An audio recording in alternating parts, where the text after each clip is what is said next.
Boa tarde, eu vou estar apresentando aqui o uso de técnicas de teoria da informação na seleção de itens para usuários Cold Starts em recomendação. Para realizar uma contextualização, eu começo com a seguinte pergunta: o que são sistemas de recomendação? Segundo o Rick, sistemas de recomendação são sistemas que tentam estimar as preferências de um usuário sobre um certo item.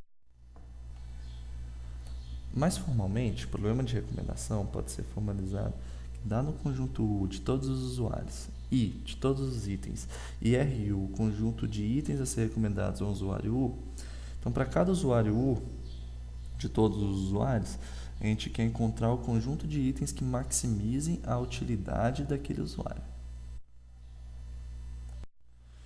Existem vários tipos de sistemas de recomendação, mas eles ainda necessitam de melhorias. E a dificuldade desses recomendadores de dar boas recomendações é porque elas enfrentam diversos desafios.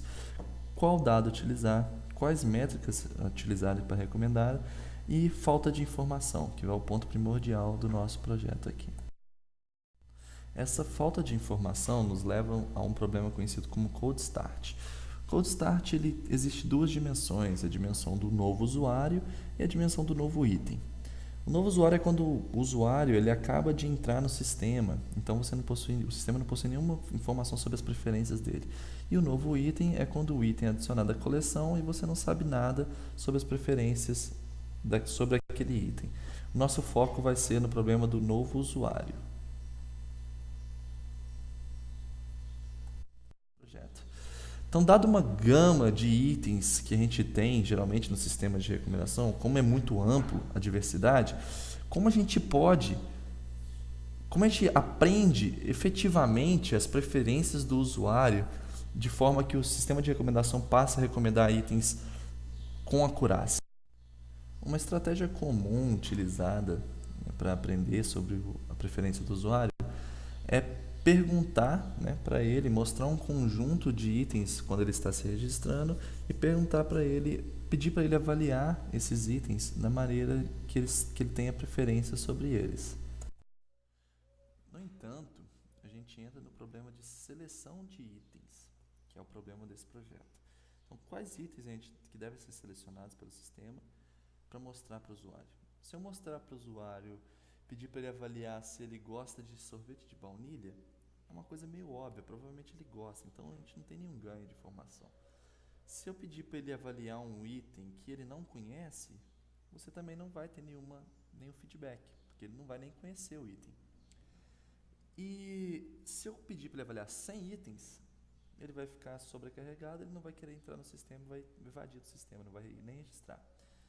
E se eu pegar pouca informação e não coletar informação direito e começar a recomendar coisas ruins para ele, né, ele vai evadir do sistema também. Então a gente tem que fazer um trade-off aí.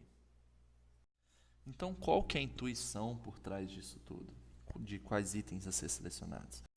A gente precisa selecionar aquele item que, quando a gente souber o rating daquele usuário sobre aquele item, ele revela a identidade do usuário, ou seja, aquele item que, quando for avaliado pelo usuário, diminui o grau de incerteza sobre o perfil daquele usuário. Com isso, eu fiz algumas revisões da literatura, né, e eu vou falar algumas estratégias que utilizam teoria da informação na seleção de itens. Então tem uma que usa entropia pura, entropia com a popularidade e o ganho de informação através de cluster de vizinhos.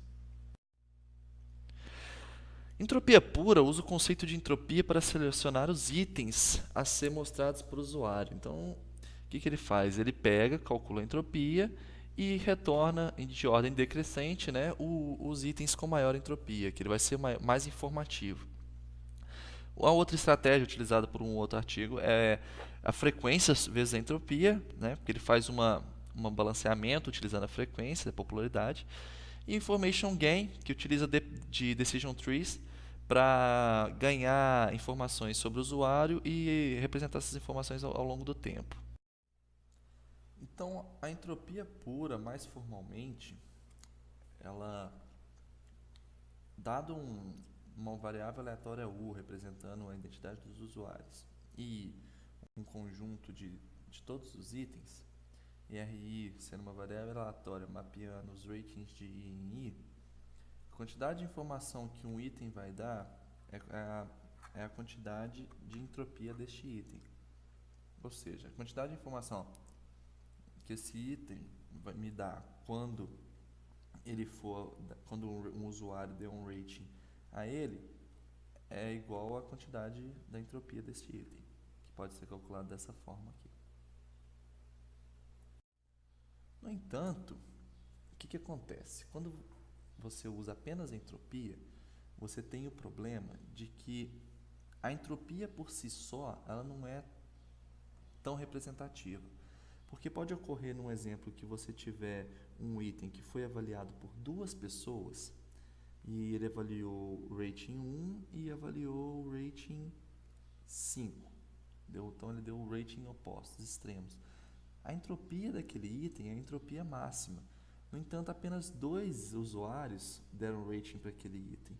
Então aquele item não vai ser conhecido por aquele. Se eu usar aquele item para mostrar para ele como um dos itens do set que eu devo selecionar, aquele item não vai me trazer nenhuma informação, porque ele não vai conhecer aquele item e ele não vai avaliar ele.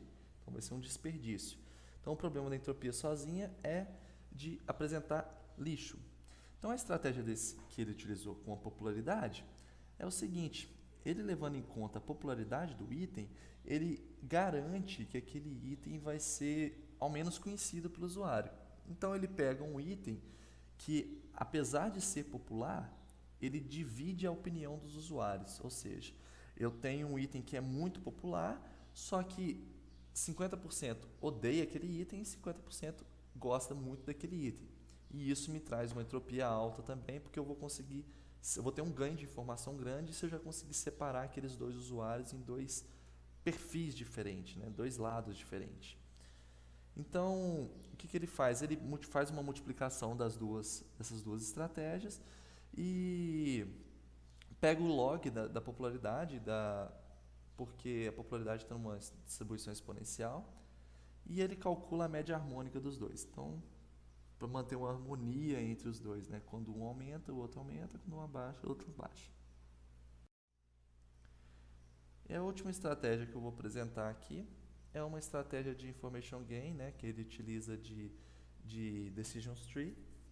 Então, mais formalmente, ele tem a ideia dele é dividir em clusters. Então você vai ter clusters de preferências de usuário. Então, dado x, que é uma variável aleatória representando a distribuição de usuários nesses diferentes clusters, se a gente calcula a entropia de x, a gente vai ter a quantidade de informação que é necessária para saber a qual cluster um determinado usuário pertence. E para cada nó, a ideia é o seguinte: nos outros casos, você não tinha dado uma avaliação de um usuário, os itens que você ia apresentar não alteravam.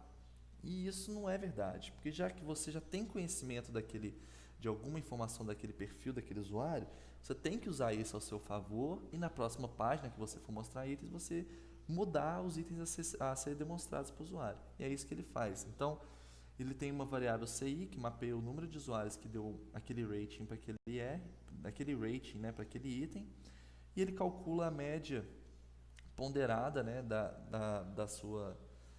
a média ponderada da sua distribuição pela sua entropia.